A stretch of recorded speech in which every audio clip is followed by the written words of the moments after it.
ไปได้ไหมใส่แมสใส่เป็นสีดำมาแสงเป็นสีดำเพราะว่าสีดำมันเล็กสวยมึงมาดูแข็งแรงนะมันดูไม่กอกแกกเท่าอันหนูน่ะแล้วทำไงต่อเนี่ยมึงโพสไปโอ้ยจัดนี่ก่อน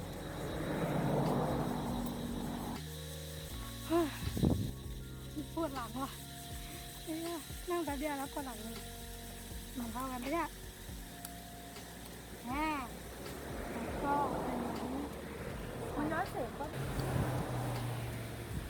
เขาต้องไงไม่ย้อนเสียเดี๋ยวลองดูมันมึงหมุนเลยเดี๋ยวว่านี่นะคะเราถ่ายเพลงอีเลเว่นเสร็จแล้วนะคะ เดี๋ยวเราจะไปเล่นน้ำกันค่ะตอนนี้คือแบบสวยมากไปเปลี่ยนชุดกันนะคะคู่ก่อนอย่างนี้มาโดน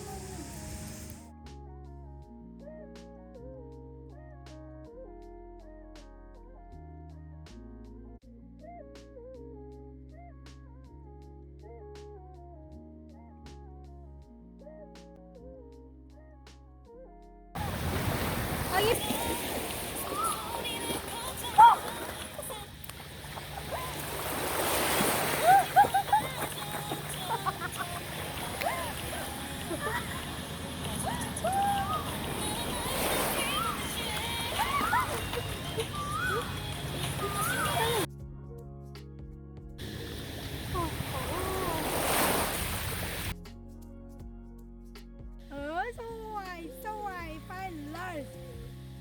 ทวร์ได้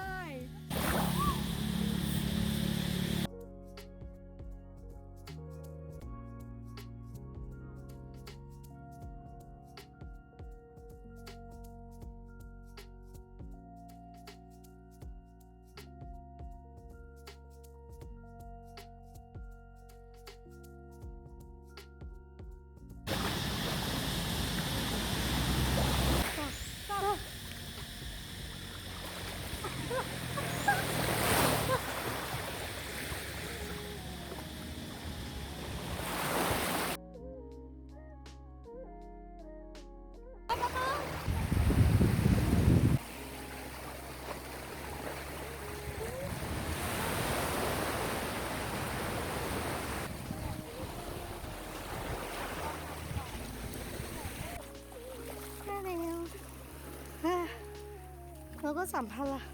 สภาพเป็นไงบ้างคะอันนี้คือทำอะไรเอ่ยข้าเหนื่อยข้าเหนื่อย จะข้ามได้ไหมเนี่ย